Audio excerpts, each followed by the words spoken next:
নমস্কার বন্ধুরা, welcome to এসটিউনিক sports. বন্ধুরা, এই ভিডিওতে আমরা কথা বলবো কিছু ফুটবল আপডেট নিয়ে, তার সাথে সাথে কিন্তু একটু ইস্ট বেঙ্গলকে নিয়ে কথা বলবো। ইস্ট বেঙ্গলে কি সপ্তম বিদেশিকে আমরা দেখতে পাবো, সেই নিয়ে কি আপডেট রয়েছে অনেকেই জানতে চাইছিলে। তো আজকে কিছু আপডেট শেয়ার করে নেব তোমাদের সঙ্গে। তো খুবই ইন্টারেস্টিং একটা ভিডিও হবে, শুরু থেকে শেষ পর্যন্ত দেখো। আর ভিডিও ভালো লাগলে লাইক, শেয়ার, সাবস্ক্রাইব যা যা করার করে দিও। তো চলো, যদি আমরা মেন টপিক নিয়ে কথা বলি, প্রথমেই আমরা কথা বলতে হয় যে আজকের আইএসএল এর ম্যাচ নিয়ে। কারণ পাঞ্জাব প্রথম ম্যাচে কেরালার ঘরের মাঠে কেরালাকে হারিয়ে দিয়েছিল এবং যে ফুটবলটা খেলেছিল সত্যি প্রশংসার দাবিদার। আজকেও তারা যা খেললো, ওফ ভাই, শেষ পর্যন্ত লড়াইটা দেখিয়ে দিল পাঞ্জাব। ওড়িশাই হোক বা যে কোনো দলই হোক, এবছর যে পাঞ্জাব কোনো দলকেই ভয় পাচ্ছে না সেটা কিন্তু দেখিয়ে দিচ্ছে তাদের প্লেয়াররা এবং পাঞ্জাবের যে কোচ, এবং কোচেরও প্রশংসা করতে হয়।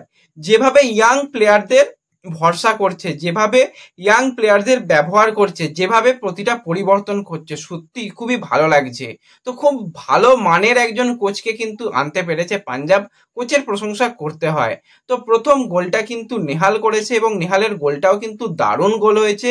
একদম বলতে গেলে বারে লেগে বল গোল হয়েছে, সেখান থেকে নেহাল তার দলকে লিড এনে দেয়। তারপরে কিন্তু একটা দারুণ সেলিব্রেশন, কারণ তোমরা সকলেই জানো লুকা সে 6 থেকে 8 সপ্তাহ মতন মাঠের বাইরে চলে গেছে, ছিটকে গেছে। সেই কারণে সে এখন খেলতে পারছে না, তার সার্ভিস পাঞ্জাব পাচ্ছে না। গোল করার পর তাদের দলের হেড কোচ লুকার জার্সি নিয়ে প্রতিটা মাঠের সমর্থককে দেখিয়ে দিল যে হ্যাঁ, আমরা প্লেয়ারের পাশে আছি। একজন কোচ যে নিজে ভরসা দিচ্ছে প্রত্যেকটা প্লেয়ারকে, ইয়াংস্টার প্লেয়ারগুলোকে তৈরি করছে, সত্যি সেই কোচের প্রশংসা না করে থাকা যায় না। মন জয় করে নিচ্ছে কিন্তু পাঞ্জাবের কোচ, এবং দারুণ মানের একজন কোচ, এবং ভালো ভালো বিদেশি প্লেয়ার যেরকম সাইন করিয়েছে এবং তাদের দলের ক্ষমতা অনুযায়ী যে সমস্ত প্লেয়ারগুলো রয়েছে তাদের দিয়ে যেভাবে কাজ করছে, দারুণ। এবং লিওন অগাস্টিন সে কিন্তু সুপার সাব, আগের দিন নেমেও কিন্তু পেনাল্টি অর্জন করেছিল, আজকে নেমে গোল করেছে এবং আরও একটা গোল কিন্তু করতে পারতো। সেক্ষেত্রে পুরোপুরি আহমেদ আনোয়াদে হাতে করে জাস্ট বলটাকে আটকে দিল। সেখানে রেফারি প্রথম থেকে মোটামুটি ম্যাচ খেলালো, সেটা কিভাবে পেনাল্টি দিল না সত্যি জানি না, সেইটাও কিন্তু গোল করে দিত একদম বলতে গেলে। কিন্তু ওই যে রেফারি সেখানে একটু ওড়িশাকে একটু সাহায্য না করলে, বেঙ্গালুরুকে একটু সাহায্য না করলে হয় না। তো সেই একটু সাহায্যের হাত কিন্তু রেফারি বাড়িয়েছিল, তা না হলে কিন্তু সেই সময় 3-0 গোলে এগিয়ে যেত।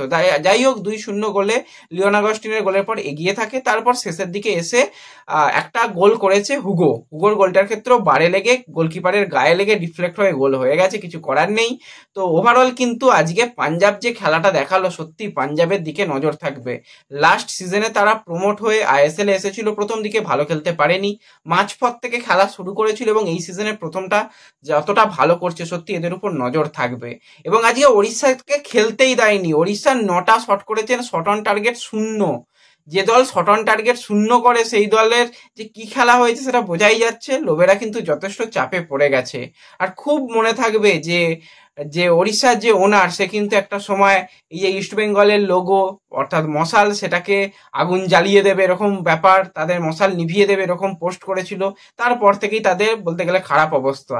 তো যাই হোক, দেখা যাক ওড়িশা কিরকম ভাবে বাকি ম্যাচগুলোতে পারফরমেন্স করে।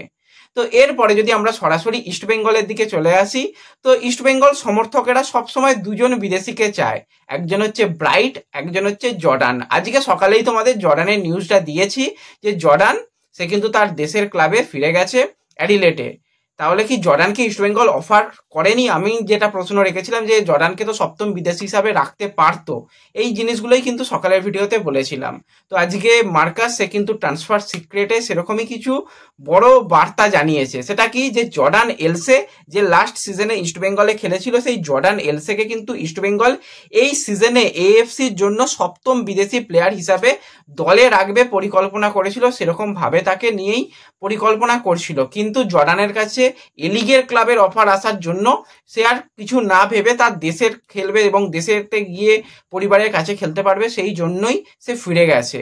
এবং সেও কিন্তু বুদ্ধিমান, কারণ বয়স বর্তমানে 30, এবং এই সময় 1 বছরের চুক্তি, জাস্ট একটা ইয়ারের চুক্তিতে কিন্তু অ্যাডিলেডে ফিরে গেছে। সেখানে 1 বছর খেলার পর যদি ইস্টবেঙ্গল পরিকল্পনার মধ্যে তাকে রাখে তো পরের সিজনে কিন্তু সে ফিরতে পারে। এটুকু আজকে বলে রাখলাম, ভিডিওটা সেভ করে রেখো। যদি ভালো পারফরমেন্স হয় তো পরের সিজনে কিন্তু জর্ডান এলসেকে দেখার সম্ভাবনা রয়েছে, কারণ এই সিজনেই তাকে সপ্তম বিদেশি হিসাবে ভেবেছিল। তো কোনো প্লেয়ারই সপ্তম বিদেশি হিসাবে থাকতে চাইবে না, কারণ আইএসএল এ 6 জন বিদেশিকেই খেলানো যায়। গেম টাইমের জন্যই সে মূলত এ লিগে ফিরে গেছে। তো এবার যেটা প্রশ্ন, তাহলে কি ইস্টবেঙ্গল সপ্তম বিদেশিকে সাইন করাবে? তো দেখো, ভিতরে যেটুকু খবর, কিছু বিদেশি প্লেয়ারের সঙ্গে কথাবার্তা চলছে। আমি নাম এখনই বলতে পারবো না। পজিশন যদি বলো, তো আমি যে পজিশনে প্লেয়ার দেখতে চাই সেটা হচ্ছে ক্লেটনের ব্যাকআপ। হ্যাঁ, ক্লেটনের ব্যাকআপ, বয়স 37, বা যদি একটা ডিফেন্সের ব্যাকআপ যে কিন্তু সাউল এবং সেন্টার ব্যাক দুটো পজিশনেই খেলতে পারবে, পার্দো টাইপের প্লেয়ার, লাস্ট সিজনে পার্দো খেলেছিল ওই টাইপের প্লেয়ার, কিংবা একজন যদি অ্যাটাকিং লাইনের প্লেয়ার যে সেন্টার ফরওয়ার্ড প্লাস অ্যাটাকিং মিডি ওই দুটো পজিশনে খেলতে পারবে, এরকম যদি কোনো প্লেয়ারকে পাওয়া যায় সেটা কিন্তু দারুণ সাইনিং হবে। তো সেই দিকে আমাদের নজর থাকবে, কারণ এই যেটা ইস্টবেঙ্গলের এএফসির ম্যাচ অর্থাৎ চ্যালেঞ্জ লিগ, সেখানে দেরি আছে এখনো খেলা, তার মাঝখানে যদি কোনো সাইনিং হয় তো আমরা অবাক হব না, এরকমটাই কিন্তু মার্কাসও জানিয়েছে, আমিও তোমাদের জানিয়ে রাখলাম। তো দেখা যাক, সেই দিকে কিন্তু আমাদের নজর থাকবে। কোনো নাম যদি পরে বেরিয়ে আসে ভিতরের খবর, সেটাও তোমাদের জানিয়ে দেবো। এখনই বলার মতন জায়গায় কিন্তু কোনো নাম নেই, অনেকগুলো নামই রয়েছে, কিন্তু এখনো কতটা কথা এগিয়েছে সেই নিয়ে যথেষ্ট প্রশ্ন রয়েছে। তো যাই হোক, পরে এই বিষয় নিয়ে আলোচনা করা যাবে। তো এই ভিডিওতে এটুকুই ইন্টারেস্টিং আপডেট তোমাদের সঙ্গে শেয়ার করার ছিল। ভিডিও ভালো লাগলে লাইক, শেয়ার, সাবস্ক্রাইব করে দিও। তো দেখা হবে পরবর্তী ভিডিওতে। ধন্যবাদ।